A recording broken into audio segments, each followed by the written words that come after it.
Right ang Diyos? Amen. Narito ba siya ngayon? Amen. Kung ganon, palakpakan ng malakas na malakas ang ating Panginoon. Hallelujah! Praise God! Hallelujah!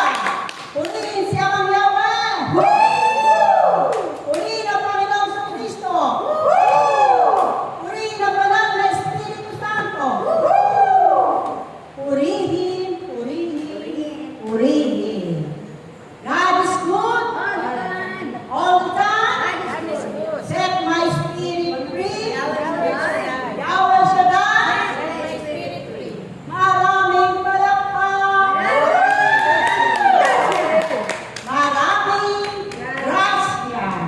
Lord Jesus, I trust in you. I trust in you. Lord Jesus. Amen. Palakpakan ng malakas na malakas ang ating Panginoon. Hallelujah. Praise God. Hallelujah. Ngayon naman, labas na po natin ang ating mga ngiti. Bakit natin kailangan umiti? Sapagkat tatanggapin natin si Jesus, ang salita ng Diyos. Sinabi ng ating Panginoon, nakikinig sa akin ang aking mga tupa. Kayo ba ay tupa ni Jesus? Amen. Kung ganon, makinig, makinig, makinig. May Ang may pandinig. Amen? Palakpakan ng malakas na malakas. Ang ating Panginoon. Hallelujah! Praise God! Hallelujah! Ngayon naman, dadako na tayo sa ating pagsasalu-saluhan. Mabuting balita ng ating Panginoon mula sa aklat ni San Marcos, Kabanatang 16, talatang 15 hanggang 21. Amen? Sabi nga, nagpakita si Jesus sa 11. Sinabi ng ating Panginoon, sa 11, siya ay kanyang pinagalitan. No? Sapagkat napakatitigas ng kanilang mga ulo. Bakit? Sapagkat si Jesus nagpakita kay Maria Magdalena at nagpakita rin doon sa 2 alagad sa Emmaus. Pero anong ginawa nila? Hindi nila pinaniwalaan. Yan. Kaya sabi ng ating Panginoon, sinabi ko na sa inyo yan, no, ang anak ng tao ay mamamatay sa 3 araw, siya muling mabubuhay. No? Pero ang mga alagad, hindi naniwala. Amen? Kaya nga sila pinagsabihan ng ating Panginoon. Ganon naman ang ating Panginoon. Sila ang itinalaga niya na humayo, no, sa sanlibutan upang ipangaral ang mabuting balita ng kaligtasan. Sila mga alagad ang pinagkatiwalaan ng ating Panginoong Jesucristo. Ano ang sabi ng ating Panginoon? Humayo kayo at gawin niyo alagad ko ang lahat ng bansa at ipangaral niyo ang mga itinuro ko sa inyo at bautismuhan niyo sila sa Ama, sa pangalan ng Ama, ng Anak, at ng Espiritu Santo. Yan. Kaya nga, ano? Humayo ba ang mga alagad? Humayo sila. Diba? Hanggang dito nakarating ang kanilang ipinahayag. Nakarating sa atin ang mabuting balita ng kaligtasan ng ating mga kapatid. No? Kaligtasan natin mga makasalanan. Yan. No? Sapagkat ang Diyos walang pinipili, no? Lahat ay gusto niya maligtas. Kaya nga sabi niya,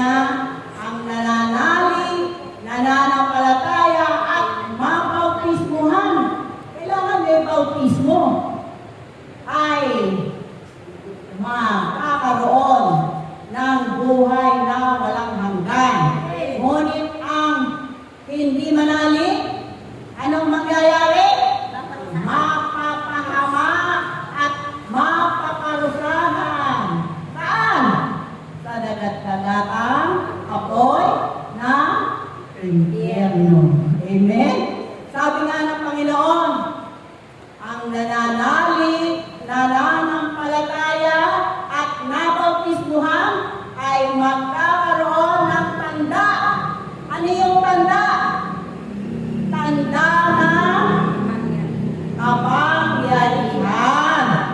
Kapag si Jesus, ano ginawa niya sa mga alagad? Binigyan ng kapangyarihan. Sa pangalan niya, sabi niya, makapagpapalayas kayo ng mga demonyo, makapagpapagaling ng mga may sakit, no? At humawak man kayo ng ahas, hindi kayo maano. Humawak ay minuman kayo ng lason, hindi kayo mamamatay. Sabi ng Panginoon. Si Pablo, nakagat ng ahas. Diba? Pero anong ginawa ni Pablo? Ipinagpag yung ahas doon sa sikat. At yung mga Hudyo na nakatingin sa kanya, ano ang sabi? Siguro masamang tao ito. Nakaligtas man siya sa barko, hindi siya nakaligtas sa kagat ng ahas. Ayan. At inaantay nila si Pablo mabuwag. Bumulag na. Pero anong nangyari? Walang nangyaring ganon. Saka aantay nila. At sinabi nila nung walang mangyari, siya yata ay Diyos. Amen. Palakpakan natin ang ating Panginoon. Hallelujah. Praise God. Hallelujah. Yung salitang sa talata ay, uminom ka ng lason, hindi ka mamamatay. No? Nabalitaan niyo ba yung mga sekta na sinubok yung talatang yan? No. Sila'y bawat isa sa kanila may dalang lason. At ito'y sabay-sabay nila ininom sapagkat akala nila hindi sila mamamatay. Anong nangyari sa kanila? Ay kainom nilang lahat. Namatay silang lahat. Amen? Ang sabi ng Panginoon Jesus, huwag niyong subukin ang Panginoon niyong Diyos. Yan? Diba? Kung sakaling ikaw ay makainom ng lason, hindi sinasadya, diyan ka ililigtas ng ating Panginoon. Amen! Palakpakan natin ang ating Panginoon. Hallelujah! Praise God! Hallelujah! No? Tayo ay binigyan din ng kapangyarihan ang bawat isa sa atin na nabautismuhan ng Espiritu Santo ay nagkaroon ng kapangyarihan. Kapangyarihan sa dila. Ano yung kapangyarihan sa dila? Makapagsalita sa iba't ibang wika. No? At ano pa ang dapat gawin ng speaking in tongue? Makipag-usap sa Diyos. Yun. At magpalayas ng mga demonyo. Yun ang tungkulin ng speaking in tongue. Salita ng anghel. Magpalayas ng demonyo at mangusap, manalangin sa Diyos, makipag-usap sa ating Panginoon. No? Yan. Sabi nga sa iglesia, no? Sa Bible, sabi nila, kung walang magpapaliwanag, manahimik ka. Diba? Pero sa ating community, mayroon tayong interpreter. Diba? Nagpapaliwanag ng salita ng anghel. No? Diba? Tayo lang ang meron yan. Amen? Lahat ng mga religion dito. Wala pa sila niyan. Tayo lang, isang maliit na community ang pinagkatiwalaan ng ating Panginoon sa interpreter. Amen? Kaya nga, napakapalad ng ating samahan. No, di ba? Tayo nagkaroon ng interpretation. Nalalaman natin ang sinasabi ng Diyos sa atin. Amen?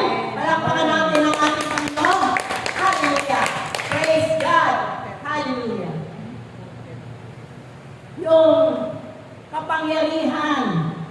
Power to do. Sa kamay. No? Sino na ang meron nun sa inyo?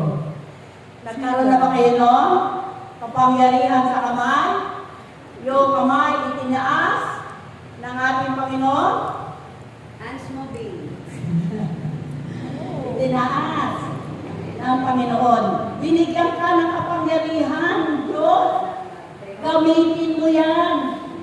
Ako nga, binigyan din ng kapangyarihan. Una, sa dila, pagkatapos sa kamay. Anong ginawa? Ang sabi ng ating brother Dominic, manatili ka sa gawain at malalaman mo kung ano ang dapat mong gawin. Ayan. Diba? Tapos isang araw may natungo sa akin, isang kapatid at nagpa-therapy. Pina-therapy niya yung kanyang asawa. Ayun ang simula ng paghayo ko at paggamit ko sa kapangyarihan sa kamay. Nagpagaling ng mga may sakit. Gumaling ba? Amen! Kasi hindi ako magtatagal, no? Na magpunta doon kung wala namang gumagaling. Kapag may gumagaling, dumadami ang pasyente. Di ba? Amen. Ganyan ang nangyari sa akin noon. Madaming pasyente. No? Kaya nga nangyari sa akin, nadadami ng pasyente ko, nakuha ko yung kanilang mga sakit. Amen. No? At kaya nagkaganito ako, hindi ko alam kung bakit nahulas yung aking mata. Pero nananalig ako sa Diyos na ako'y muli niyang paliliwanagin ang aking mga mata. Amen. No? Sa Diyos lang ako nagtitiwala na kaya hindi pa meron siyang meron ang Panginoon. Kung kailan may araw at oras at pagkakataon, kung kailan yan mangyayari. Amen! Palapakan natin ang ating Panginoon. Hallelujah! Praise God! Hallelujah! No? Kaya yung mga alagad, katulad ni Pedro, si Pedro, nagpagaling ng mga may sakit, napakabagsik ng kanyang kapangyarihan, sapagkat yung mga tao, inilalagay lang sa daan yung mga tao para madaanan ng anino ni Pedro. Sa anino pa lang, gagaling na ang may sakit. Napakababagsik ang kapangyarihan ni Pedro. Katulad ng ating Panginoon, siya ay nakapagpalakad din ng lumpo sa pangalan ni Jesus. Siya ay katulad ng ginawa ni Jesus sa isang impalido. Pinatayo niya at pinakarga niya yung daladalang higaan. At nakabuhay din siya ng patay. Si Tabita na namatay, pinatawag si Pedro at kanya lang itong dinasalan at niluhuran at tumawag sa ating Panginoon. Ito'y muling nabuhay. Amen! Palakpakan natin ang ating Panginoon. Hallelujah! Praise God! Hallelujah! Ganon kabisa ang kapangyarihan sapagkat sabi nga ng Panginoon, sasamahan ko kayo hanggang sa wakas ng panahon. No, di ba? Hanggang ngayon, may himbala pa rin nangyayari. No? Sa mga binigyan niya ng mga kapangyarihan sa kamay, kapangyarihan sa dila. May himbala pa rin nangyayari hanggang ngayon. Noon at hanggang ngayon, hindi nagbabago ang Diyos. Ang Diyos noon hanggang ngayon, Diyos pa rin ngayon. Hindi siya nagbabago. Ganun pa rin. Pati ang kanyang utos, hindi rin nagbabago. Ganun pa rin ang utos ng ating Panginoon. Magmahalan kayo lahat. Amen? At magtulungan Ibigin nyo ang inyong mga kapatid. Ibigin nyo ang inyong kapwa. Katulad ng pag-ibig nyo sa inyong mga sarili. Yan. Ganyan ang gusto ng ating Panginoon sa atin. Magmahalan tayo. Yan ang pinapalaganap ng ating Panginoon. No, sa pangangaral ng kanyang mabuting balita. O, di ba? Kung tayong lahat ay nagmamahalan, walang gera mangyayari, di ba? Wala yan. Tayong lahat ay magtutulungan at magtutulungan at magpaunawaan. No? Hindi tayo magagalit sa ating kapwa kahit na ito'y gumagawa ng masama sa atin. Ano ang ating ginaganti? Kabutihan. Sapagkat sabi ng ating Panginoon, talunin mo ng kabutihan ang kasamaan. Kaya dapat ipalaganap natin ang kabutihan sa bundong ito. No? Ang pag-ibig, sapagkat ang pag-ibig ay mula sa Diyos. Mula sa Diyos ang pag-ibig, sapagkat ang pag-ibig ay Diyos. Kung wala kang pag-ibig sa iyong puso, walang Diyos sa buhay mo. Amen! Palakpakan natin ang ating Panginoon. Hallelujah! Praise God! Hallelujah! Bago umakyat ang ating Panginoon sa langit, 40 days, no? Bago siya, ay umakyat siya sa langit ng 40 days, bago siya umakyat, sinabi niya sa kanyang mga alagad, huwag kayong umalis sa Jerusalem. Antayin niyo yung aking ibibigay sa inyo na banal na espiritu na siyang tutulong sa inyo sa inyong mga gawain. Kaya naman, no, ika-50 Pentecostes, no? 10 araw pagkatapos umakyat ng ating Panginoon sa langit, habang sila ay nananahimik sa isang silid, biglang dumamundong ang isang humahakilit na hangin. Boom! Yan. Nakakagulat ang lahat ng tao sa kapaligiran ay nagulat sa lakas ng hangin na yon, no? Parang bomba. Kaya lahat ng mga tao ay pumunta doon sa kinaroroonan ng mga alagad. At sa loob ay bumaba sa mga alagad ang banal na Espiritu Santo. Saan yun? Bila ng apoy. Ang bawat isa ay nagkaroon ng bila ng apoy. Ano ba yung nasa? Nagkaroon ng bila ng apoy sa kanilang mga pulunan. Kaya pagkatapos noon, nagkaroon sila ng lakas ng loob, lumabas, at sila'y nagpahayag ng mabuting balita ng ating Panginoon. Ayan.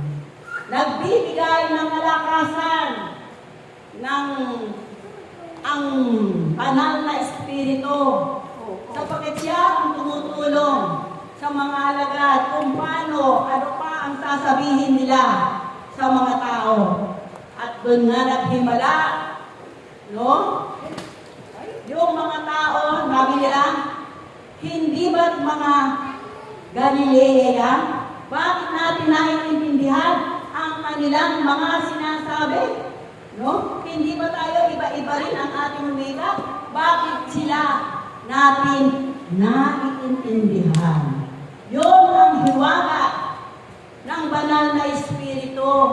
Ang bawat isa, iba-iba ang wika, pero ang naririnig nila sa mga alagad ay yung kanilang sariling wika. Kaya naintindihan nila ang mga alagad sa kanilang pagpapahayag. Kaya nga, dahil doon, 3,000 ang nagpabautismo sa mga alagad. Amen? 3,000 ang nadagdag sa mga kasapi ng ating mga alagad. Mga alagad ni Jesus. Amen? Palakpakan natin ang ating Panginoon. Hallelujah! Praise God! Hallelujah! Magkano ka na? Sister Tess, ano mag-enter? Siwa, siya. Sister Pina. Hallelujah! Hallelujah! Hallelujah!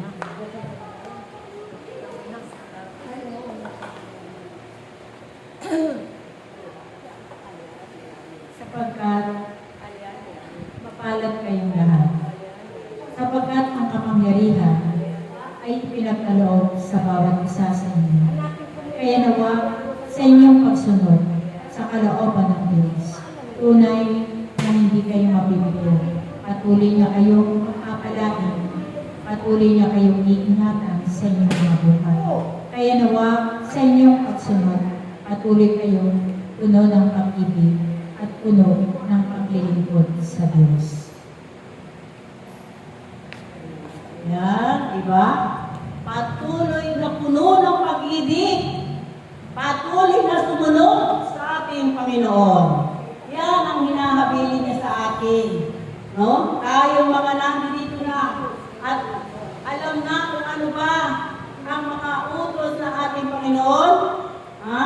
Tayo'y sumunod sa kanyang mga inuutos. At hindi tayo mapapahamak. Bagkus, magkakaroon tayo ng buhay na walang hanggan. Amen! Karapakan natin ang ating Panginoon.